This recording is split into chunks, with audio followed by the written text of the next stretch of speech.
For all of Alpine's confidence about the case and its swipes at Piastri's apparent lack of integrity, the team has to face the truth. Its errors have caused it to lose a two-time F1 World Champion, one of the brightest junior talents for many years, in the space of just 4 weeks. Fernando Alonso's shock switch to Aston Martin in 2023 caught everyone out, including team principal Otmar Zafnauer, who only found out when a press release was issued despite claiming to have been part of the negotiations, something Alonso denies. But despite talk stalling, Alpine did not look to budge from what it was putting on the table. After all, it had Piastri waiting in the rings. Alpine thought Alonso needed it more than Alpine needed Alonso, but Sebastian Vettel's retirement and Aston Martin's interest in Alonso undid everything for Alpine. The backup power backfired spectacularly. It lost Alonso, and in truth it had already lost Piastri weeks ago. Alpine just didn't know it yet. The CRB ruling revealed that the agreement in place between Piastri and McLaren was signed on July the 4th, Monday after the British Grand Prix, and almost a month before Alonso's exit from Alpine was announced. It was also 9 days before Daniel Ricciardo's statement on Instagram reaffirming his commitment to McLaren. Piastri is understood to have initially signed a reserve deal with McLaren for 2023, but it gave concerns about Ricciardo and the way things were moving. It is likely to have included clauses or elements that factored in a promotion to a race seat should one seat become available.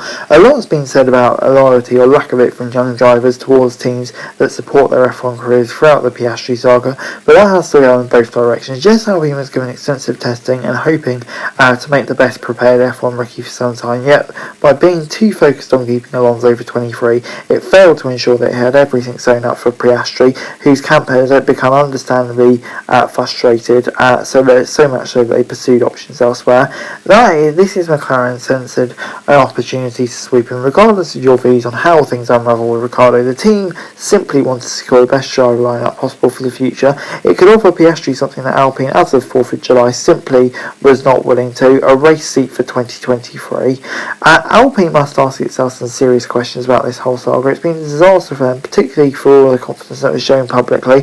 McLaren's approach of saying simply it would wait for the CRB ruling might have been a bit underwhelming and failed to generate any headlines, but it also did the trick. But as the old saying goes, best to remain silent and be a fool than to speak out and remove all doubt. Even if the likes of Safnauer and Alpine CEO Laurent Rossi were convinced that Piastri's agreement with the team, allegedly signed last November, would hold, well, why would they have been proved wrong? What information was given to them that CRB unanimously ruled against? A big review needs to be undertaken to get to the bottom of it, but it's the handling of both Piastri and Alonso, who said there was always a strange feeling in his talks about a contract extension, surely points to shortcoming that must be overcome for the future. The whole saga has unfairly overshadowed Piastri's arrival into F1. Here is the junior driver with a CV that's to be the envy of anyone on the F1 grid, with bags of running under his belt, and is fully deserving of his opportunity to shine. It really was hard to find anyone with a word to say against Piastri prior to this whole saga. Instead, Piastri has sparked a viral internet trend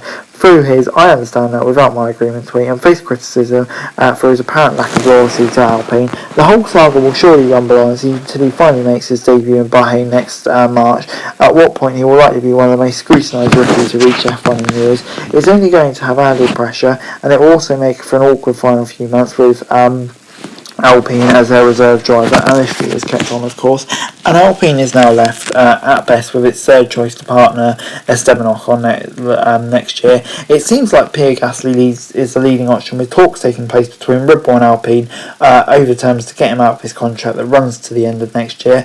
But even that is coming with a lot of question marks, given the previous tension between Ocon and Gasly. It's hardly a perfect fit. When the Alpine name joined the F1 grid for the 2021 season after a rebranding of Renault Works operation, a 100 race plan was put in place to climb the summit of F1, having lost both its past in Alonso and its future in Piastri, all by its own failings. The team needs to hold itself accountable and do better in the future to avoid repeating such blunders.